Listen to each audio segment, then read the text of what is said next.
The alarm clock screamed at 5:30 in the morning, just like it did every single day. Maya's hand reached out from under the blanket, hitting the snooze button without even opening her eyes. 5 more minutes. Just 5 more minutes of peace before the chaos started. But those 5 minutes never felt like enough. They never did. She opened her eyes and stared at the ceiling. The same ceiling she'd been staring at for 8 years. The same crack running across the corner that David kept saying he'd fix but never did. The same feeling in her chest, like someone had placed a heavy stone right on top of her heart.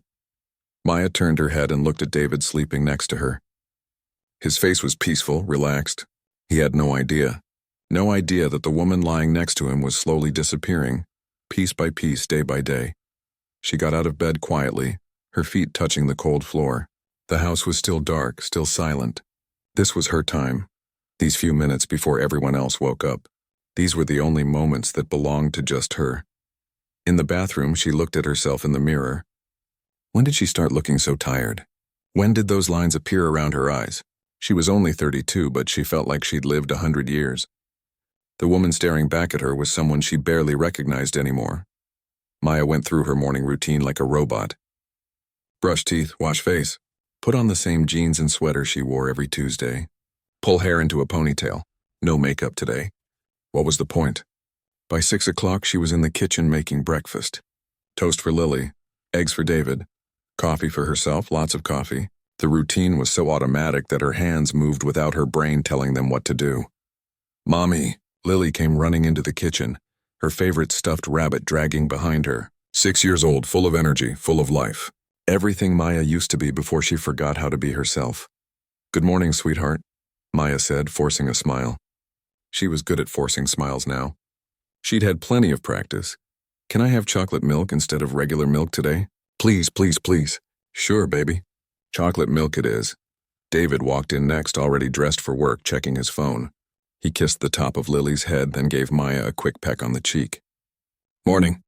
I've got that meeting in the city today, remember? Might be home late. Okay, Maya said, flipping an egg. You okay? You seem quiet. I'm fine. Just tired. You're always tired lately, David said, but not in a mean way. More like he was stating a fact. Maybe you should get more sleep. Maya wanted to laugh. More sleep? When would she get more sleep?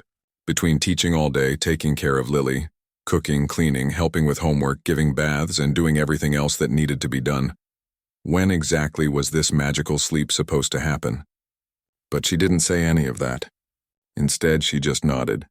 Yeah, maybe. The morning moved fast after that. Getting Lily dressed, packing her lunch, making sure her homework was in her backpack, finding her missing shoe, brushing her hair, wiping the toothpaste off her face. David left at 7. Maya and Lily left at 7:30. The drive to school was quiet. Lily sang along to some cartoon song on the radio. Maya drove on autopilot, her mind somewhere far away. At school, she walked Lily to her classroom, kissed her goodbye, and watched her daughter run off to play with her friends. For a moment, just a brief moment, Maya thought about getting back in her car and just driving. Not to work, not back home, just driving until she found somewhere, anywhere that felt different. But she didn't. She went to her own classroom instead. Maya taught art at the elementary school. She used to love it. Used to love seeing kids discover colors and shapes, watching their faces light up when they created something beautiful. But lately, even that joy had faded. Now it was just another thing on her list of things to do. Good morning, class, she said as 25 third graders filed into her room. Today we're going to learn about watercolors. She showed them how to mix colors, how to let the paint flow and blend. The kids were excited, messy, happy. They didn't care if they made mistakes. They just created. Maya watched them and felt something twist in her chest. When did she stop creating? When did she stop being the person who painted because it made her feel alive? She couldn't even remember the last time she'd picked up a paintbrush for herself. Not for a lesson plan. Not for a school project. Just for her. During lunch break, her friend and fellow teacher Jennifer sat down next to her in the teacher's lounge. You okay? Jennifer asked, biting into her sandwich. Why does everyone keep asking me that? Maya said, more sharply than she meant to. Jennifer raised her eyebrows. Because you look like you haven't slept in a month and you've been staring at that same spot on the wall for 10 minutes. Maya looked away. I'm just tired. You keep saying that. but it's more than tired, isn't it? Maya's throat felt tight. She wanted to tell Jennifer everything. Wanted to say that she felt like she was drowning. That every day felt the same, that she'd forgotten who she was outside of being someone's wife and someone's mom. But the words wouldn't come out. "I'm fine," she said instead. "Really?" Jennifer didn't look convinced, but she didn't push. "Okay, but if you ever want to talk, I'm here. You know that, right?" Maya nodded, even though she knew she'd never take Jennifer up on that offer. How could she explain something she didn't even fully understand herself? The rest of the day dragged on. More classes. More cheerful faces. More pretending everything was okay. By the time 3 o'clock came, Maya felt like she'd run a marathon. She picked up Lily from school, drove home, made a snack, helped with homework, started dinner, threw in a load of laundry, cleaned up Lily's toys, checked her work emails, and somehow it was already 6:30. David called to say his meeting was running late. He wouldn't be home until after 8, so it was just Maya and Lily for dinner. They ate mac and cheese at the kitchen table. Lily talked about her day, about her friends, about the butterfly she saw at recess. Maya listened and nodded and asked the right questions at the right times. After dinner came bath time, then story time, then bedtime. Maya read Lily her favorite book about a brave little girl who went on adventures. Lily loved it. Maya used to love it too, back when she first started reading it to her daughter. Now the words just felt hollow. "Mommy?" Lily said as Maya tucked her in. "Yes, baby? Are you sad?" The question hit Maya like a punch to the stomach. "No, sweetie." "Why would you think that? You don't smile like you used to." Maya's eyes filled with tears, but she blinked them back. "Mommy's just a little tired, that's all. But I'm not sad. How could I be sad when I have you?" She kissed Lily's forehead and turned off the light, leaving the door cracked open just the way Lily liked it. In the hallway, Maya stood there for a long moment, her hand on the doorframe. Her daughter had noticed. Her 6-year-old daughter had noticed that something was wrong. She went downstairs and cleaned up the dinner dishes, wiped down the counters, folded the laundry, did all the things that needed to be done because if she didn't do them, who would? David came home at 8:30, tired from his meeting. He ate the plate Maya had saved for him, told her about his day, kissed her goodnight, and went to watch TV in the living room. Maya told him she was going to bed early. She went upstairs, brushed her teeth, changed into her pajamas, and got into bed. But she didn't sleep. She lay there in the dark, listening to the sounds of the house. The TV downstairs, the hum of the refrigerator, the ticking of the clock, and somewhere around 2 in the morning, with her heart pounding and her hands shaking, Maya made a decision. She couldn't do this anymore.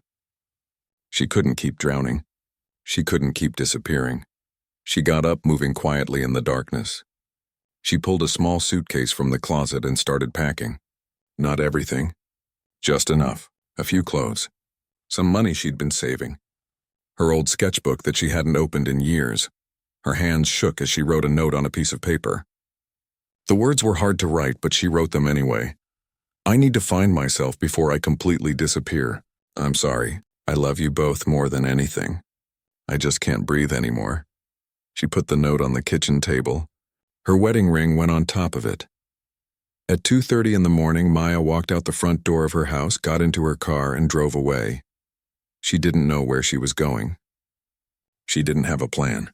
She just knew she had to leave before there was nothing left of her to save. The streets were empty and dark. Her headlights cut through the night as she drove, tears streaming down her face. She didn't look back. David woke up at 6 in the morning like he always did. He reached across the bed, expecting to feel Maya next to him, but the sheets were cold. She must have gotten up early, he thought. Maybe she couldn't sleep again. He got out of bed, stretched, and headed downstairs. That's when he saw it, the note on the kitchen table, the ring sitting on top of it, catching the early morning light. For a second, David just stood there, staring. His brain couldn't process what he was seeing. Then his hand reached out, picked up the paper, and read the words. His legs went weak. He had to grab the edge of the table to keep from falling. "No," he whispered. "No, no, no," he read the note again. And again. Like maybe if he read it enough times, the words would change and say something different. But they didn't. Maya was gone. His wife was gone. He ran upstairs, checked their bedroom, checked the bathroom. Her toothbrush was gone. He threw open the closet. Some of her clothes were missing. Not all of them, but enough to make it real. She'd really left. She'd really walked out in the middle of the night and left them. David's heart was racing. His hands were shaking. He grabbed his phone and called her. Straight to voicemail. He called again, voicemail. Maya, please, he said after the beep. Please call me back. Whatever's wrong, we can fix it. Just please call me back. But his phone stayed silent. From down the hall, he heard a small voice. Daddy? Lily. Oh God, Lily. He had to tell his 6-year-old daughter that her mother was gone. How do you even begin to explain that? David wiped his face, took a deep breath, and went to Lily's room. She was sitting up in bed, hugging her rabbit. Where's Mommy? Lily asked. David's mouth opened, but no words came out. What was he supposed to say? The truth, a lie, something in between? Mommy had to go somewhere, he finally managed to say. She'll be back soon. But even as he said it, he wasn't sure if it was true. The next few hours were a blur. Getting Lily ready for school, making breakfast with shaking hands, dropping her off and lying to the teachers who asked where Maya was. She's not feeling well, he said. Just a stomach bug. Then he had to call his work and tell them he wasn't coming in. He had to call his mom. That conversation was even worse. She did what? His mother shouted through the phone. She just left? Left her child? What kind of mother does that? Mom, please. Not now. I'm coming over. You need help. That poor baby needs someone. Within an hour, his mother was at the house, already taking over, doing laundry, cleaning, cooking. But her face was tight with anger, and every few minutes she'd say something about Maya. I always knew she wasn't happy. She never appreciated what she had. Some women just don't know how good they have it. David wanted to defend Maya, but he didn't even know how to defend her to himself. How could she do this? How could she just leave? He called Jennifer from Maya's school. She answered on the second ring. Jennifer, it's David, Maya's husband. Oh, hi David, is everything okay? Maya didn't come in today. Yeah, about that. David's voice cracked. She's gone. She left last night. I don't know where she is. There was a long silence on the other end. Oh my God, have you talked to her? Has she called you? Texted you? No, nothing, David, I'm so sorry. I knew something was wrong, but I didn't think. I never thought she'd actually leave. What do you mean you knew something was wrong? She's been different lately. Distant. Sad? I asked her about it a few times, but she always said she was fine. David hung up and sat down on the couch, his head in his hands. How had he missed this? How had his wife been falling apart right in front of him and he didn't even notice? The days that followed were the hardest of David's life. He had to be both parents now. Wake up, get Lily ready, take her to school, go to work, pick her up, help with homework, make dinner, do baths, read stories, put her to bed, then collapse exhausted only to do it all again the next day. His mother helped, but her help came with judgment. If you'd paid more attention to your wife, maybe this wouldn't have happened, she said one evening. Women need attention. They need to feel appreciated. Mom, please. I can't deal with this right now. But her words stuck in his head. Had he not paid enough attention? Had he taken Maya for granted? He thought they were happy. He thought everything was fine. Lily asked about Maya every single day for the first week. When is Mommy coming home? Where did Mommy go? Did I do something bad? Is that why she left? That last question broke David's heart. No, baby. No. This has nothing to do with you. Mommy loves you so much. She's just dealing with some grown-up stuff right now. But when is she coming back? I don't know, sweetheart. I wish I did, but I don't know. After 2 weeks, Lily stopped asking when Maya was coming home. Instead, she started asking different questions. Does Mommy still love me? Did Mommy forget about me? Is Mommy ever coming back? David didn't have good answers to any of these questions. At school, Lily's art teacher, Jennifer, pulled David aside one afternoon at pickup. I need to show you something, she said quietly. She handed him a folder. Inside were drawings Lily had made in art class, picture after picture of a family. A daddy figure, a little girl figure, and a mommy figure with no face, just a blank circle where the face should be. David felt like someone had punched him in the chest. I haven't been sending these home, Jennifer said softly. I didn't want to upset you, but I thought you should know. That night after Lily was in bed, David sat alone in his living room and cried. Really cried. Not the silent tears he'd been crying when no one was looking, but deep, heavy sobs that came from somewhere deep inside him. He was angry, angry at Maya for leaving, angry at himself for not seeing how bad things had gotten, angry at the whole situation, but more than angry, he was scared. Scared that Maya wasn't coming back, scared that Lily would grow up with this wound that would never heal, scared that he wouldn't be enough for his daughter. 3 weeks after Maya left, David did something he'd been putting off. He hired someone to try to find her, a private investigator. He just needed to know she was safe. He didn't even care if she came back anymore. He just needed to know she was okay. But the investigator came up empty. Maya wasn't using her credit cards. Her phone was off. She wasn't at any hotels under her name. It was like she'd vanished into thin air. Jennifer started texting Maya. She didn't tell David at first, but eventually she admitted it. "I just want her to know what's happening," Jennifer said. "I want her to know how much damage she's doing." But Maya barely responded. An occasional "I'm okay" or "tell David I'm sorry." Nothing more. At night, David would lie in their bed staring at Maya's empty pillow. He'd go through her old sketchbooks, looking at her drawings, page after page of sad women, women with empty eyes, women who looked like they were drowning. How had he not seen it? How had he looked at his wife every day and not noticed that she was drowning? His therapist asked him hard questions. When was the last time you asked your wife what she needed? When was the last time you had a real conversation about her feelings? Did you see her as a person or as the roles she played in your life? David didn't like the answers to these questions. The truth was he'd gotten comfortable. He'd assumed Maya was happy because he was happy. He'd assumed that taking care of Lily and teaching and keeping the house running was fulfilling for her, because that's what she did every day without complaining. He never asked if she was okay. Not really. He'd say, "You okay?" But he never waited for a real answer. He never pushed when she said, "I'm fine." He never noticed when the light in her eyes started to fade. One night, 6 weeks after Maya left, David pulled out his phone and recorded a voice message. He didn't send it to her because her phone was off, but he needed to say it anyway. "Maya, I get it now. I didn't see you. I saw a wife and a mother, but I didn't see you. The real you. The person you are underneath all the roles you played. I'm sorry. I'm so sorry. And if you never come back, I understand. But I need you to know that I see it now. I see what I missed. And if you give me another chance, I'll never stop seeing you again." He saved the message. Maybe one day he'd get to send it to her. Until then, all he could do was keep going. Keep being there for Lily, keep trying to be both parents. Keep hoping that somehow, some way, Maya would find whatever she was looking for and come home. But as the weeks turned into months, that hope got smaller and smaller. David was learning to live in a world without Maya. And it was the hardest thing he'd ever done. Maya sat in a corner booth of a rundown diner, staring at a cup of coffee that had gone cold hours ago. It was 3 a.m. Her shift had ended at midnight, but she couldn't bring herself to go back to the motel room yet. The motel room with its stained carpet and flickering lights. The room that had been her home for 6 weeks now. Home. What a joke. This wasn't home. This was just a place to hide.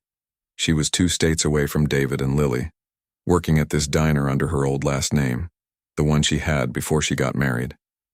Paying for everything in cash. No credit cards, no trail. No way for anyone to find her. At first, leaving had felt like freedom. Like taking her first real breath in years. She'd drive with the windows down, music playing, feeling lighter than she had in forever. But that feeling didn't last long. Now 6 weeks later, she just felt empty. The guilt was eating her alive. Every single day, every single hour, every single minute, she'd wake up in the middle of the night gasping, having dreamed about Lily calling for her. She'd see little girls who looked like her daughter and have to turn away before she broke down crying. Her phone sat on the table in front of her, turned off. She hadn't turned it on in weeks. She was too afraid. Afraid of what messages might be waiting. Afraid of hearing David's voice. Afraid of knowing how much damage she'd done. But tonight, with shaking hands, she turned it on. The phone lit up and immediately started buzzing. Message after message, voicemail after voicemail. Most were from David, some from Jennifer. Even a few from her mother-in-law, which she definitely wasn't ready to read. She opened Jennifer's texts first. They were all dated, one per day, like Jennifer had set a reminder to check in. "Lily asked about you today. She drew a picture of the family in class, but your face was blank. David looks terrible. He's trying so hard, but he's falling apart. Are you okay? Please just let me know you're alive. I'm not judging you. I just need to know you're safe. Maya's hands were shaking so hard she almost dropped the phone. She typed back a simple message. I'm okay. Within seconds, Jennifer called. Maya almost didn't answer, but something made her press the green button. Maya. Jennifer's voice was careful, controlled. Thank God, where are you? I can't tell you that. Are you safe? Yeah, I'm safe. There was a long pause. Maya could hear Jennifer breathing on the other end. You need to tell me something, Jennifer finally said. Are you planning to come back? Or do I need to help David and Lily start letting you go? The question hit Maya like a truck. She opened her mouth, but no words came out. Maya, I'm serious. They're in hell right now. David is barely holding it together. Lily thinks you don't love her anymore. If you're not coming back, they need to know. They need to start healing. It's not fair to keep them waiting if you're not coming home. I don't know, Maya whispered. I honestly don't know. Then you need to figure it out. Because this limbo is destroying them, and I think it's destroying you too. After they hung up, Maya sat there for a long time. Jennifer was right. This wasn't freedom. This was just running away, and you can't run from yourself. Wherever you go, there you are. She'd thought that leaving would help her find herself, that she'd somehow become the person she used to be before marriage and motherhood. But the truth was, she hadn't painted a single thing since leaving. Hadn't drawn. Hadn't created anything. The art supplies she'd packed were still in her suitcase, untouched. She wasn't finding herself out here. She was just lost in a different place. The next morning, Maya did something she should have done a long time ago. She looked up therapists in the area and made an appointment. If she was going to figure out who she was and what she wanted, she needed help. The therapist, Dr. Patel, was a kind-looking woman in her 50s. She didn't judge Maya, didn't tell her she was a terrible mother or a horrible person. She just listened. Tell me why you left, Dr. Patel said. Maya tried to explain. The feeling of drowning. The sense that she was disappearing. The way she'd become just a role instead of a person. I wasn't Maya anymore, she said. I was just mom, just wife, just teacher. I didn't exist outside of what I did for other people. And now that you've left, I still don't exist. I'm just running away. I'm not building anything new. I'm just hiding from my old life. So leaving didn't solve the problem. No, it just moved it. They talked for an hour. Dr. Patel asked her questions that made Maya uncomfortable. Good uncomfortable. The kind that made her think, can you be both? Dr. Patel asked. Can you be a mother and a wife and also be Maya? I don't know, I tried. I failed. Or maybe you tried to do it all wrong. Maybe you were trying to be everything to everyone except yourself. Maybe the problem wasn't the roles. Maybe it was that you never made space for Maya in the middle of all those roles. Maya thought about that for days. Made space for herself. What did that even mean? Meanwhile, David was going through his own journey. Jennifer told Maya about it during one of their calls. He'd started therapy too. Was asking himself hard questions. Realizing things he'd missed. He's changing, Jennifer said. Really changing. Not just saying he'll do better, but actually doing the work. But Maya wasn't sure if that mattered.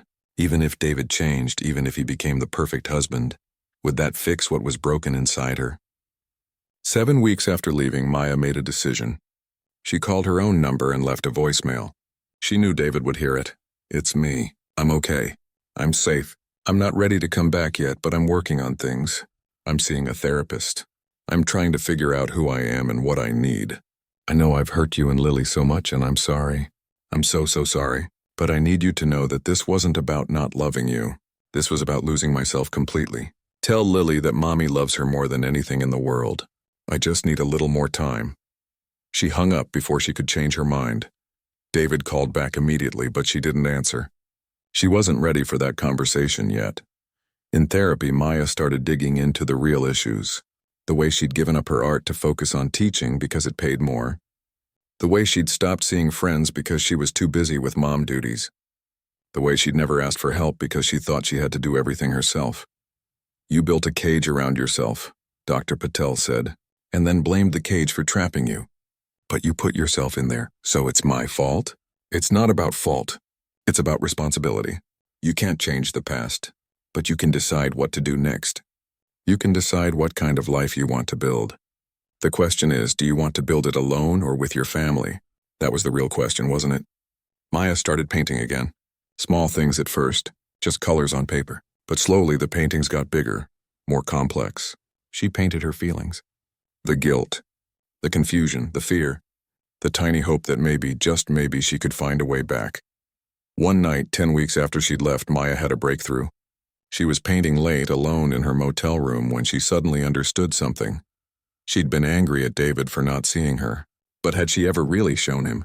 Had she ever said, "I'm drowning, I need help"? Or had she just smiled and said, "I'm fine," until one day she couldn't say it anymore? He should have noticed. He should have asked. But she should have spoken up too. They'd both failed each other.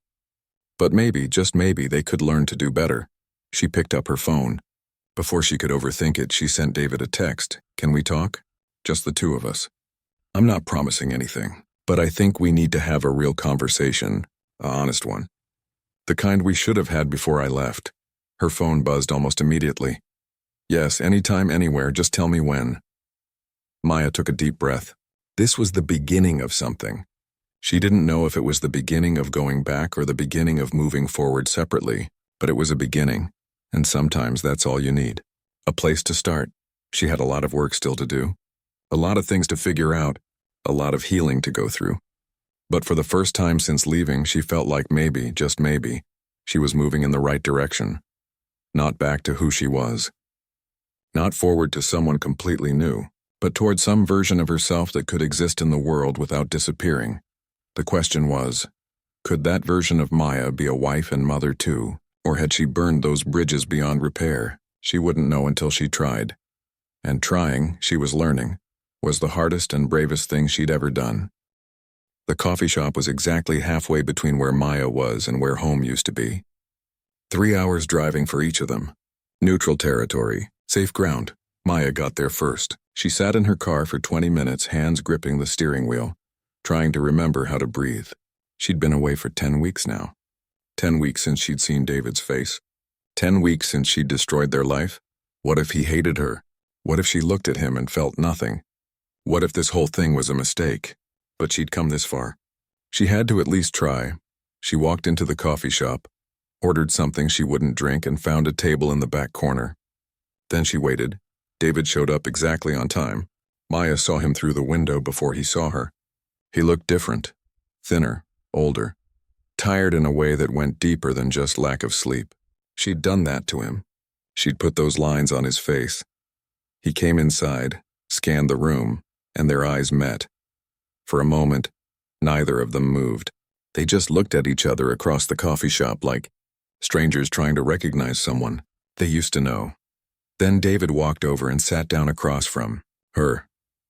"Hi," he said quietly. "Hi." The silence stretched between them, heavy and awkward. Maya didn't know where to start. How do you begin a conversation like this? "Sorry I abandoned you and our daughter, didn't quite cover it." "You look different," David finally said. "So do you." More silence. Maya twisted her coffee cup between her hands. "I'm sorry. I know that's not enough, but I'm sorry." David nodded slowly. "I know. Are you angry?" "Yeah." He let out a long breath. "Yeah, I'm really angry. But I'm also sad. And confused. And I've been going crazy trying to figure out what I did wrong." "You didn't—" "Let me finish," David said, not unkindly. "I've been in therapy. Been doing a lot of thinking. And I realize now that I wasn't seeing you. I was seeing mom and wife and teacher. I was seeing all the things you did for us. But I wasn't seeing Maya, the actual person. The woman I married." Maya's eyes filled with tears. "You weren't supposed to have to look. I should have told you. I should have said something before it got so bad that the only option was to run away." "Why didn't you?" "Because I didn't even know how bad it was until it was too late. It was like drowning in slow motion.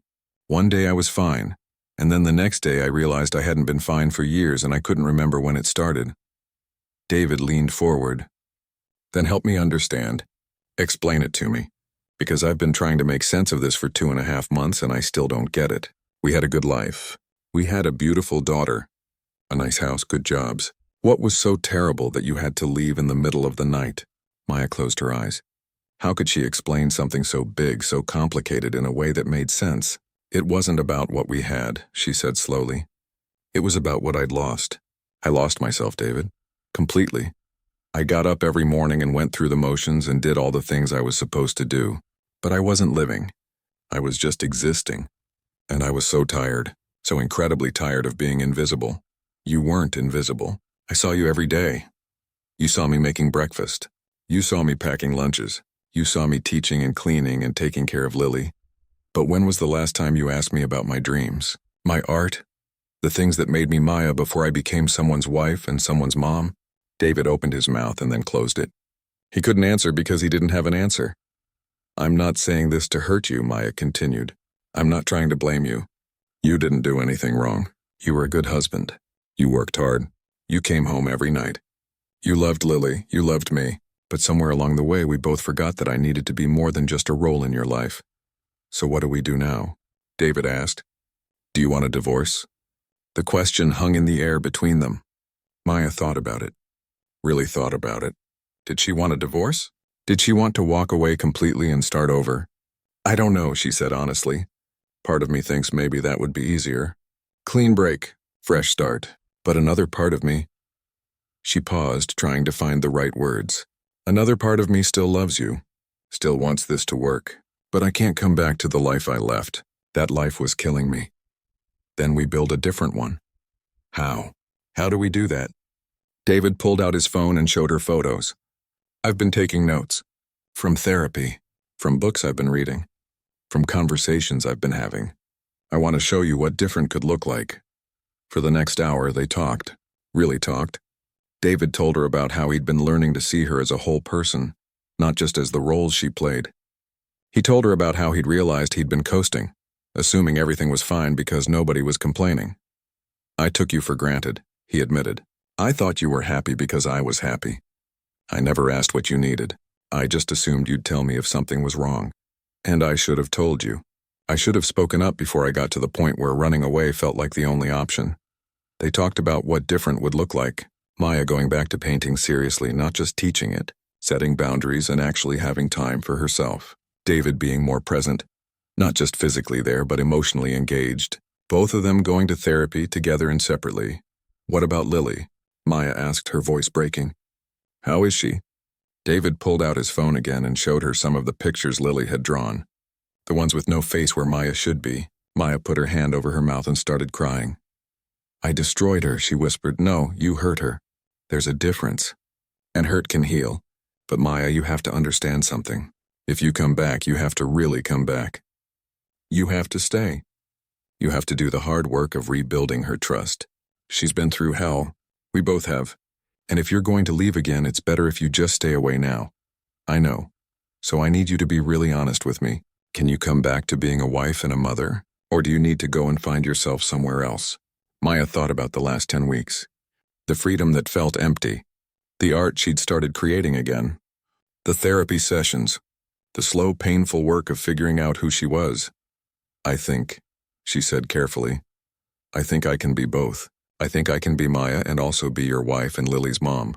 But only if we do it differently. Only if I don't have to disappear again. What does that look like? They spent another hour working through the details. Maya would need her own space in the house for art. Real time, scheduled and protected to create. David would need to step up more, not just help but actually share the load of running the household. They'd need couples therapy. Maya would need to keep seeing her own therapist. They'd need to learn how to actually communicate instead of just assuming everything was fine. And Lily? Maya asked again. Lily needs time. She needs to see that you're really staying. She needs to learn to trust you again. It's not going to be easy. She's angry and hurt and confused. I know. Are you ready for that? Are you ready for her to be mad at you? To not run to you with open arms? To make you earn back what you threw away? The words were harsh, but they were true. Maya nodded. Yes, I'm ready. I don't expect her to forgive me right away. I don't expect anything to be easy. But I want to try, if you'll let me. David was quiet for a long moment. I'm scared, he finally said. I'm scared you'll leave again. I'm scared I'll mess this up. I'm scared we'll try to make this work and it'll fall apart anyway. I'm scared too, but maybe that's okay. Maybe being scared means we know how high the stakes are. They sat there in that coffee shop for 3 hours talking through everything, making plans, setting boundaries. being honest in ways they'd never been before. When it was time to leave, David stood up. "So when are you coming home?" "I need a few days to get my things together. To prepare. Is Saturday okay?" "Saturday is perfect, but Maya?" "One more thing." "What?" "Come late. After Lily's asleep. I need to prepare her first. I need to tell her you're coming. I need to make sure she understands this is real." Maya nodded, understanding. "Okay, Saturday, late." They stood there awkwardly for a moment, not sure how to say goodbye. Finally, David pulled her into a hug. It wasn't like their old hugs. It was careful, tentative, but it was something. "See you Saturday," he said. "See you Saturday." Maya drove back to her motel with her heart pounding. She was going home. She was really going home. Not to the old life, but to something new, something different. She didn't know if it would work. She didn't know if she could rebuild what she'd broken, but she was going to try, and sometimes trying is all you can do. Saturday night came faster than Maya expected. She packed her small suitcase, cleaned out the motel room, and said goodbye to the manager who'd never asked questions about why a woman was living alone in a roadside motel for 3 months. The drive home felt longer than any drive she'd ever taken. Every mile felt like it weighed 1,000 pounds. What if this was a mistake? What if she got there and realized she couldn't do it? What if Lily hated her? What if she'd broken something that couldn't be fixed? But she kept driving. Through the sunset. Through the darkness. Toward home. She pulled up to the house at exactly midnight.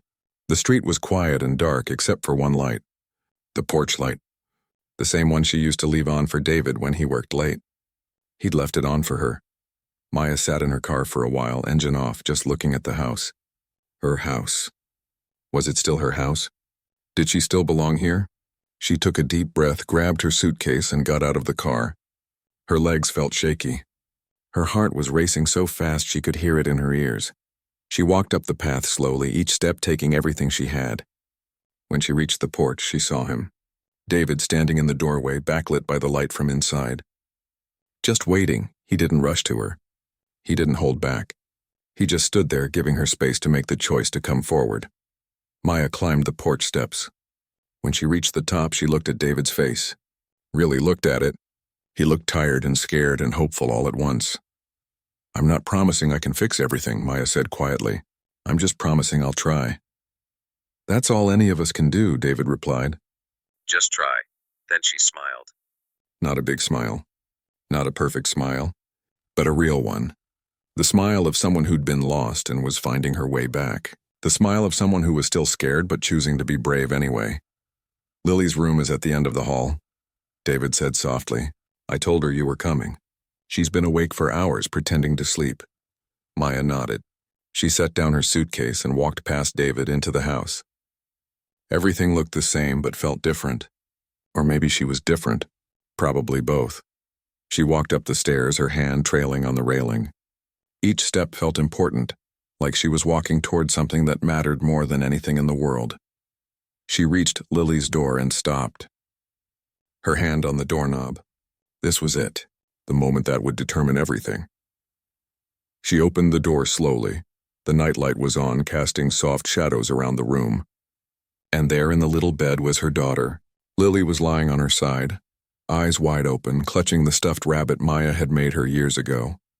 They looked at each other across the room. Neither speaking, just looking. "Hi, baby," Maya finally whispered. Lily didn't smile, didn't jump up, didn't run to her mother's arms like Maya had maybe hoped she would. She just kept looking, her face serious and guarded. "Hi," Lily said back. Her voice was small and careful. Maya walked slowly to the bed and sat down on the edge. Not too close. Giving Lily space. "I know I hurt you," Maya said. "And I know saying sorry isn't enough. But I am sorry. So sorry." Lily was quiet for a moment. Then she said, "Daddy said you got lost." "I did. I got really lost." "Did you find your way back?" "I'm trying to. That's why I'm here." Another silence. Then Lily asked the question Maya had been dreading. "Did you come back to leave again?" Maya's eyes filled with tears. "No, sweetheart, no, I came back to stay. I came back to be your mom. A better mom than I was before. But I need you to know something. What I did was wrong. Leaving you was wrong. And if you're angry at me, that's okay. You're allowed to be angry." Lily thought about this, her little face scrunched up. I drew pictures of you at school, she finally said. But I couldn't remember your face right, so I just left it blank. Maya's heart shattered. I'm so sorry, baby. I'm so sorry. Jennifer kept them in a folder. She said maybe one day I could fill in your face when you came back. Would you like to do that? Fill in my face? Lily nodded slowly. Then she said something that broke and healed Maya at the same time. But first I need to look at you for a while. To remember what you look like. So I get it right. You can look at me as long as you need to, Maya said. They sat there in the quiet, just looking at each other, Lily studying her mother's face like she was memorizing every detail. After a long time, Lily moved over in her bed, making a small space. You can lay down, she said quietly. If you want. Maya's breath caught. It wasn't forgiveness. It wasn't everything back to normal. But it was something. A beginning. She lay down next to her daughter and Lily rested her head on Maya's shoulder. Not cuddling close like she used to. Just close enough to know she was there. Her small hand reached up and grabbed onto Maya's shirt, holding on tight. Don't go away again, Lily whispered. I won't, I promise. You promised before, when you put me to bed every night. You said you'd be there in the morning. The words cut deep, but they were true. You're right. And I broke that promise. So I understand if you don't believe me right now. But I'm going to show you. Every day. Every morning. Every night. I'm going to show you that I'm staying. Lily didn't say anything else. She just held on to Maya's shirt and closed her eyes. Downstairs, David sat on the couch listening to the quiet voices from above. Then the silence. He put his head in his hands and cried. Not from sadness. Not from joy. Just from the weight of everything they'd been through and everything they still had to face. The clock ticked. The house settled. And upstairs, a mother and daughter lay together in the dark. Both still hurting, both still healing, but both still there. Maya didn't sleep. She just lay there feeling her daughter breathe. Feeling the small hand gripping her shirt. This was real. This was home. Not the old home. A new one. One they'd have to build together, piece by piece. Outside, the night was clear and quiet. Inside, a family was beginning again. It wouldn't be easy. Maya knew that. There would be hard days ahead. Days when Lily was angry. Days when David was hurt. Days when Maya herself would feel trapped again and have to fight the urge to run. But she wasn't running anymore. She was staying. She was showing up. She was doing the work. Because that's what love really is. Not the easy moments. Not the perfect times. But the choice to stay and face the hard stuff. To be honest. To communicate. To see each other as real people with real needs. Maya whispered into the dark, knowing Lily was probably asleep but needing to say it anyway. I love you. And I'm sorry. And I'm here. I'm really here. Lily's hand tightened a little on Maya's shirt and she made a small sound. Maybe she heard. Maybe she didn't. But it didn't matter. Maya was going to say it again tomorrow. And the day after. And the day after that. She was going to show up every single day and prove that this time she wasn't leaving. She smiled in the dark. Not because everything was perfect, but because everything was real. Real and hard and beautiful and broken and healing all at once. She'd come back at midnight, smiling like she never planned to leave. And this time she meant it. The journey wasn't over. It was just beginning. But for the first time in a long time, Maya felt like she could breathe. Like she could be herself and be a mother and be a wife all at once. It would take work. It would take time. It would take forgiveness and patience and so much effort. But she was ready. They all were. David eventually came upstairs and peeked into Lily's room. He saw his wife and daughter lying together, both finally sleeping. He stood there for a long moment just watching them. Then he went to his own room, knowing that tomorrow they'd start figuring out what this new life looked like. Tomorrow there would be conversations, therapy appointments, hard moments. Lily testing to see if Maya was really staying. David learning how to see his wife as a whole person. Maya learning how to ask for what she needed instead of disappearing. But tonight they were all under the same roof again. And that was enough. As the sun started to rise on a new day, Maya woke up still in Lily's bed, her daughter curled up next to her. She looked at the little face peaceful in sleep and made a promise. Not out loud this time, but to herself. She would never let herself disappear again. She would never let things get so bad that running felt like the only option. She would speak up. She would ask for help. She would make space for herself while still being there for her family. It was possible. She knew that now. It wouldn't be perfect, but it was possible. And sometimes possible is enough to build a whole new life on. The end of running away, the beginning of coming home, not to a place but to herself. And that made all the difference.